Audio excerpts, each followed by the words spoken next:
같이 사도신경으로 신앙 고백하심으로 4월 9일 수요일 저녁 예배를 하나님께 드립니다.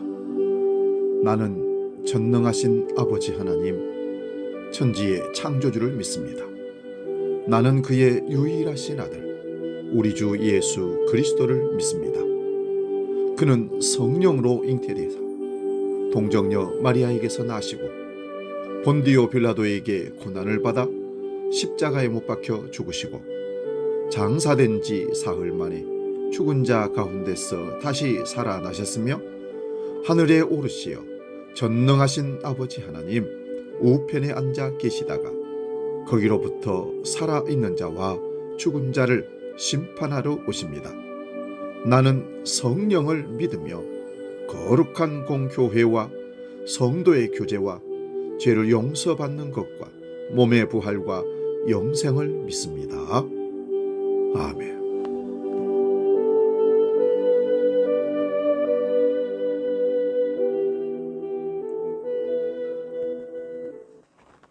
찬송가 415장 십자가 그늘 아래 함께 찬송합니다.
오늘 저녁 우리에게 주신 하나님 말씀은 에스겔서 31장 1절에서 18절 말씀입니다.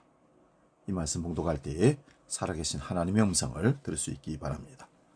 구약성경 에스겔 31장 1절에서 18절인데요.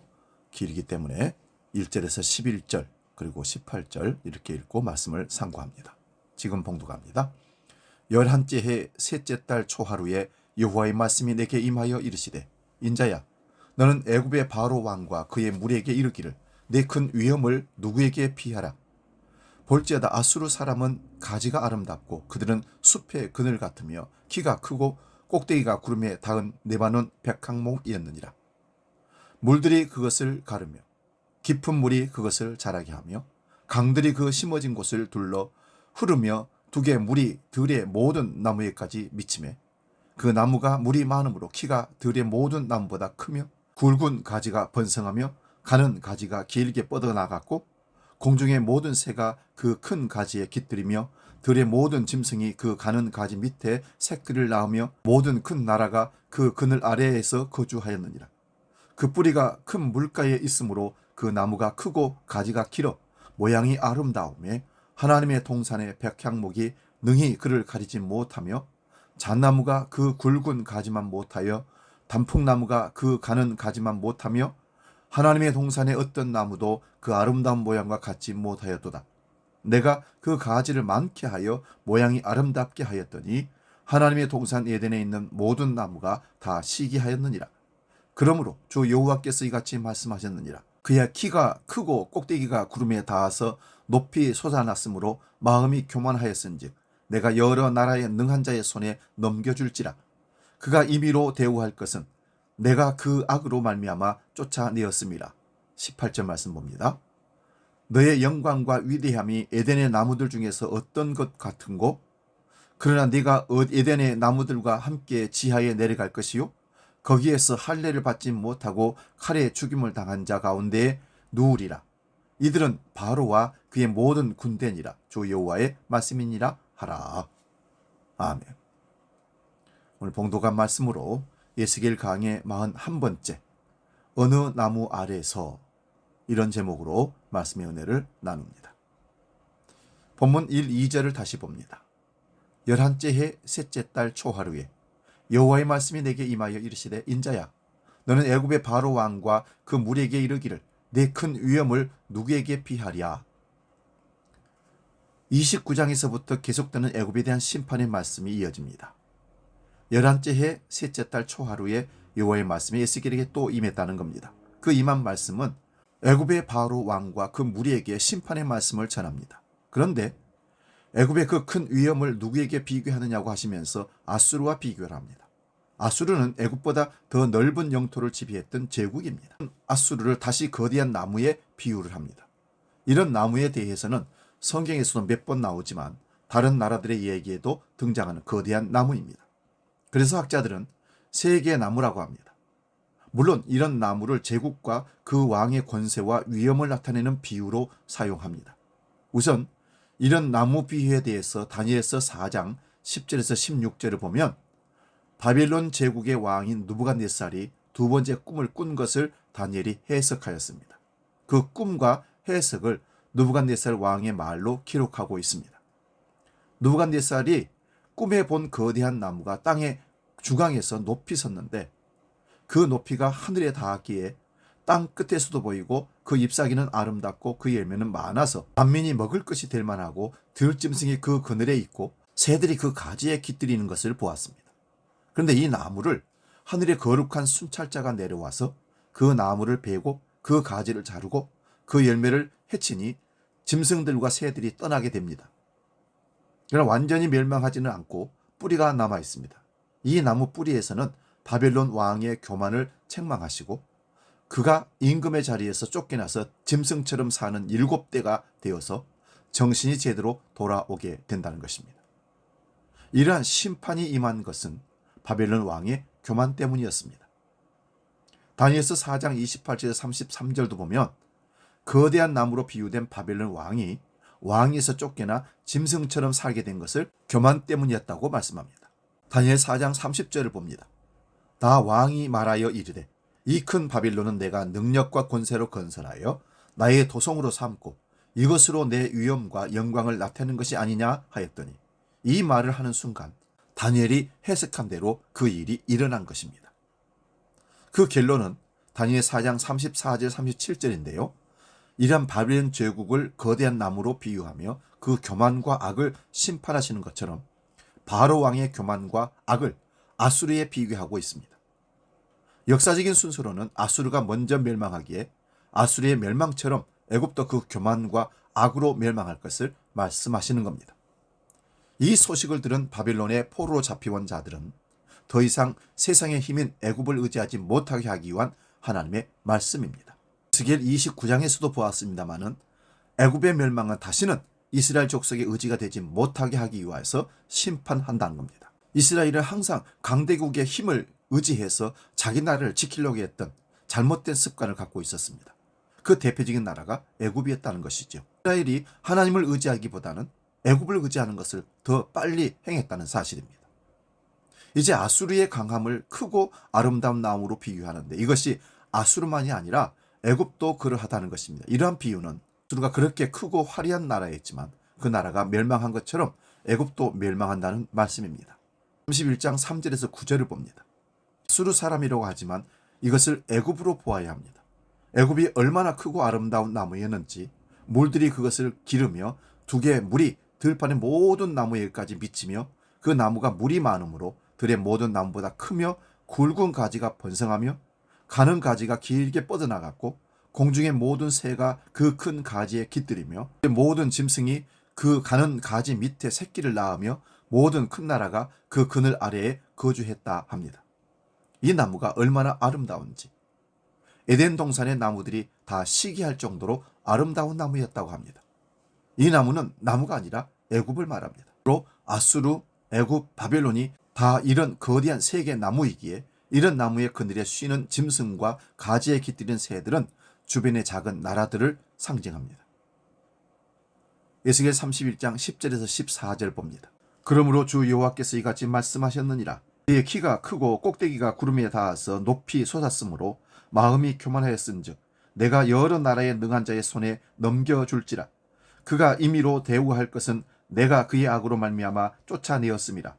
여러 나라의 포악한 다른 민족이 그를 찍어버렸으므로 그 가는 가지가 산과 모든 골짜기에 떨어졌고 그 굵은 가지가 그 땅 모든 물가에 꺾어졌으며 세상 모든 백성이 그를 버리고 그 그늘 아래에서 떠나매 공중의 모든 새가 그 넘어진 나무에 거주하며 들의 모든 짐승이 그 가지에 이르렀으니 이는 물가에 있는 모든 나무는 다 크다고 교만하지 못하게 하며 그 꼭대기가 구름에 닿지 못하게 하며 또 물을 마시는 모든 나무가 스스로 높아 서지 못하게 함이니 그들을 다 죽음에 넘겨주어 사람들 가운데서 구덩이로 내려가는 자와 함께 지하로 내려가게 하였습니다. 애굽의 멸망 이유를 말씀하고 있는 겁니다. 9절을 보시면 여호와께서 그렇게 아름답게 하신 것입니다. 그런데 그의 키가 크고 꼭대기가 구름에 닿아서 높이 솟았으므로 마음이 교만해지는 것입니다. 그 교만과 9절의 악으로 인하여 심판을 당한다는 것입니다. 이미 앞에서 살펴보았습니다마는 두로 왕이 교만하여 자신이 신이라고 하였다가 망했습니다. 애굽은 나일강을 자기가 만들었다고 했습니다. 그래서 망합니다. 바벨론 왕은 그 성읍을 자기의 능력으로 만들었다고 합니다. 그러한 교만들이 멸망하는 이유입니다. 하나님께서 애굽을 여러 나라의 능한 자의 손에 넘겨주십니다. 그러므로 여러 나라가 애굽의 거대하고 아름다운 나무를 찍어버립니다. 그러자 그 나무 아래 피해 있던 세상 모든 백성들이 그를 버리고 그 그늘 아래서 떠납니다. 애굽의 그늘 아래에 피하고자 한 이스라엘이 하나님의 주된 목표였던 것입니다. 이스라엘이 의지하지 못하게 하기 위해 애굽이라는 거대한 나무를 찍어버리는 것입니다. 그러므로 공중의 새가 그 넘어진 나무에 거주하며 들의 모든 짐승이 그 가지에 있을 것이라고 합니다. 제국이 흥할 때에는 다른 주변의 작은 나라들이 그 나무 아래 피하려고 하지만 그 나라가 망해버리면 그 작은 나라들이 오히려 그 무너진 제국을 밟고 섭니다. 이런 모습이 인류의 보편적인 역사들입니다. 우리나라를 예로 들면 명나라가 흥할 때에 명나라의 신하의 예를 갖추었습니다. 명나라가 망하고 청나라가 흥하면 청나라를 한때는 오랑캐로 했지만 청나라의 신하의 예를 갖출 수밖에 없었습니다. 이러한 나라가 근대 열광의 각축장이 되었을 때에 어느 큰 나무 아래에 깃들여야 하는지 갈팡질팡하였습니다. 그러한 열강의 틈바구니에서 겨우 살아나왔지만 세계 유일한 분단 국가가 되고 만 것이 우리나라입니다. 지금도 남한과 북한은 큰 나무를 의지하고 있습니다. 북한의 나무는 중국과 러시아라면 한국은 미국과 일본입니다. 몇 년 전에 일본과 군사 정보 교류를 정부에서 추진하다가 여론의 문매를 맞고서 멈춘 적이 있습니다. 이스라엘 역시 주변의 강대국들을 수시로 의지했습니다. 그러므로 하나님께서 이스라엘이 의지하려고 피하여 들어가는 그런 큰 나무들을 찍어버리시는 것입니다. 그런 나라가 아수르며 애굽이며 바벨론입니다. 그 심판을 14절에서 이렇게 표현합니다. 이는 물가에 있는 모든 나무는 키가 크다고 교만하지 못하게 하며 그 꼭대기가 구름에 닿지 못하게 하며 또 물 마시는 모든 나무가 스스로 높아 서지 못하게 함이니 그들을 다 죽음에 넘겨주어 사람들 가운데에서 구덩이로 내려가는 자와 함께 지하로 내려가게 하였습니다. 이스라엘의 멸망은 여호와의 약속의 말씀을 의지하지 않고 세상의 제국들을 의지하면 그들과 함께 망하게 되는 것입니다. 에스겔 31장 15절에서 17절을 봅니다. 거대한 나무로 비유된 애굽의 왕과 그 무리들이 수월에 들어가게 된다는 것입니다. 죽어서 무덤에 들어간 것입니다. 아무리 강력한 나무라도 영원하지는 않습니다. 아무리 강력한 왕이라도 죽음을 이기지 못하고 수월에 들어가게 됩니다. 애굽이라는 거대한 나무가 찍혀서 무덤에 들어가게 되는데 그와 함께 무덤에 들어가는 자들이 누구입니까? 17절에서 옛적에 그의 팔이 된 자요 나라들 가운데에서 그 그늘 아래에서 거주하던 자들이라고 합니다. 애굽을 의지하던 자들이 애굽의 멸망과 함께 멸망할 것입니다. 애굽은 세상이라고 합니다. 이 세상을 의지하고 살면 이 세상이 멸망당할 때 함께 멸망당할 것입니다. 본문 18절입니다. 너의 영광과 위대함이 에덴의 나무들 중에서 어떤 것과 같은고 그러나 내가 에덴의 나무들과 함께 지하에 내려갈 것이요 거기에서 할례를 받지 못하고 칼에 죽임을 당한 자 가운데에 누우리라. 이들은 바로와 그의 모든 군대니라. 주 여호와의 말씀이니라 하라. 에덴의 나무들과 함께 지하에 내려갈 것이라고 합니다. 에덴의 나무들이란 이스라엘 백성들로 봅니다. 이들이 타락한 것입니다. 하나님의 약속을 믿지 않고 세상의 아름다움을 의지하여 애굽의 그늘 아래 피하여 간다면 애굽과 함께 망할 것을 말씀하고 있습니다. 바로와 그의 모든 군대만이 아니라 에덴의 나무들조차 그 죽음에 함께 들어가게 될 것이라고 합니다. 그러나 하나님은 이런 심판 가운데서도 자기 백성을 구속해 내십니다. 어떤 방식으로 구해내시는 겁니까? 세상에 믿던 모든 것들을 끊어내시는 방식으로 구원해 내십니다. 애굽을 의지하면 애굽이 그 갈대 지팡이라서 의지하는 자의 어깨를 찢고 허리를 상하게 하시는 방식입니다. 바벨론을 의지하면 바벨론의 포로로 잡혀가게 하는 방식입니다. 이러한 심판의 과정을 통해 하나님의 자기 백성을 구원해 내십니다. 이사야 14장 1절에서 11절을 보면 바벨론의 멸망과 함께 야곱을 궁휼히 여기시는 그런 일이 일어납니다. 바벨론을 하나님께서 이스라엘의 몽둥이로 사용하셨으나 그들의 교만과 그들의 악행으로 인해서 심판을 당하여 수월에 내려갑니다. 그 수월에서 소동이 일어납니다. 세상의 모든 영웅들을 움직이며 세상의 모든 왕들을 왕자에 일어서게 한 그 바벨론 왕이 무덤에 들어온 것입니다. 그래서 그들이 다 바벨론 왕에게 말하기를 너도 우리같이 연약하게 되었고 너도 우리같이 되었냐고 할 것입니다. 그러므로 지금도 무덤에는 세상의 그 화려하고 위엄 있던 제국들의 왕들이 줄줄이 들어가 있습니다. 그 안에서 너도 별 수 없이 이곳으로 왔구나 하는 영접을 받는 것입니다. 그 영화가 수월에 떨어졌습니다. 자기를 영화롭게 한 비파의 소리도 음부로 들어갔다고 했습니다. 그곳에서 구더기가 그 영화롭던 왕 아래에 깔리고 지렁이가 덮였습니다. 이것이 세상 영광의 썩을 영광의 결론입니다. 이사야 30장 1절에서 26절을 보면 하나님의 약속을 잠잠히 기다리지 못하고 애굽 그늘 아래 피하려 가려는 자들에게 대한 심판의 말씀이 쭉 나옵니다. 하나님께 묻지도 않고 애굽 그늘에 피하려고 가는 그들에게 하나님께서 말씀하십니다. 바로의 세력이 너희의 수치가 되며 애굽의 그늘에 피함이 너희의 수욕이 될 것이라 합니다. 그런데 이런 말을 하는 선지자들에게 이스라엘 백성들이 이렇게 말합니다. 그런 말 하지 말라. 우리에게 부드러운 말을 하라. 그런 세상의 심판이 얘기는 그만하라고 합니다. 그 당시나 오늘이나 마찬가지입니다. 애굽의 그늘, 세상의 그늘에 피하려 하는 자는 그 세상과 함께 멸망할 것입니다. 우리는 어느 나무 아래 들어가야 합니까? 이사야 53장 1절에서 3절입니다. 우리가 전한 것을 누가 믿었느냐? 여호와의 팔이 누구에게 나타났느냐? 그는 주 앞에서 자라나기를 연한 순 같고 마른 땅에서 나온 뿌리 같아서 고운 모양도 없고 풍채도 없은즉 우리가 보기에 흠마할 만한 아름다운 것이 없도다.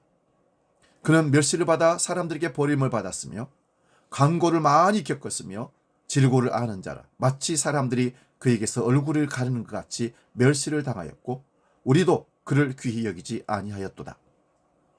이 땅에 오신 메시아는 아름다운 나무가 아니었습니다. 연한 순 같고 마른 땅에 나온 줄기 같다고 했습니다. 그래서 아무도 그를 귀히 여기지 않았습니다. 누가 미련하고 어리석어 보이는 십자가 그늘 아래 피하여 들어가겠습니까? 모두가 침뱉고 고개를 도리질하면서 돌아서 버리는 나무가 십자가입니다. 그러므로 사람으로는 할 수 없는 일을 하나님이 하십니다. 그 하나님의 일이 그 아들을 보고 믿게 하시는 일입니다. 마지막으로 이사야 53장 4절에서 6절 읽고 마치겠습니다. 그는 실로 우리의 질고를 지고 우리의 슬픔을 당하였거늘 우리는 생각하기를 그는 징벌을 받아서 하나님께 맞으며 고난을 당한다 하였노라. 그가 찔림은 우리의 허물 때문이요 그가 상함은 우리의 죄악 때문이라. 그가 징계를 받았으므로 우리는 평화를 누리고 그가 채찍에 맞음으로 우리는 나음을 받았도다. 우리는 다 양 같아서 그릇 행하여 각기 제 길로 갔거늘 여호와께서는 우리 모두의 죄악을 그에게 담당시키셨도다.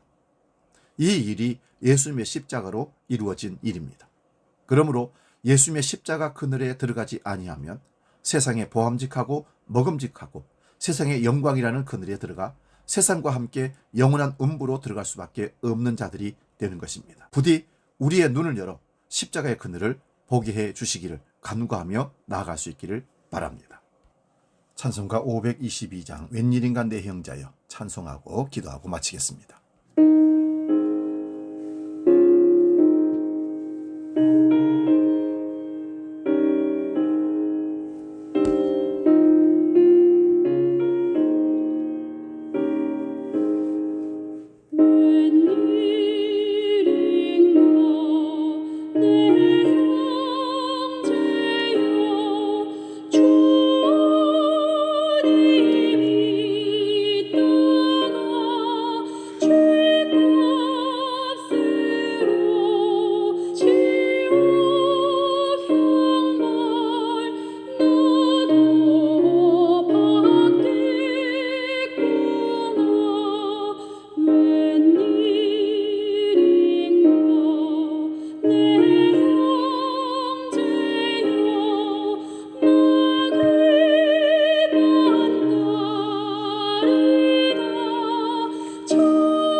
기도하겠습니다.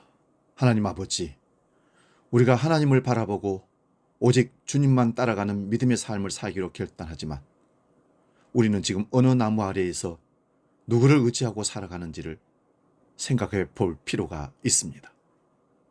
주님을 따른다고 했지만 세상 나무 그늘 아래서 세상 명예를, 세상 쾌락을 쫓아가는 그런 잘못된 나무 아래 서 있는 우리는 아닌지 돌아보게 하여 주옵소서. 십자가 그늘 아래 피하여 참된 생명을 얻고 주님과 함께 영원히 사는 축복을 누릴지언정 지옥에 불타 없어지는 함께 망하는 그런 나무 아래 결코 피하지 않도록 우리를 인도하여 주옵소서. 이제는 길이요 진리요 생명이신 우리 주 예수 그리스도의 은혜와 아버지 하나님의 크신 사랑과 성령님의 감동 교제 역사 충만케 하심이 십자가 그늘 아래에서 참된 평안을 누리기로 결단하는 모든 주의 백성들 머리 위에 이제로 영원히 함께 하시기를 간절히 축원하옵나이다. 아멘.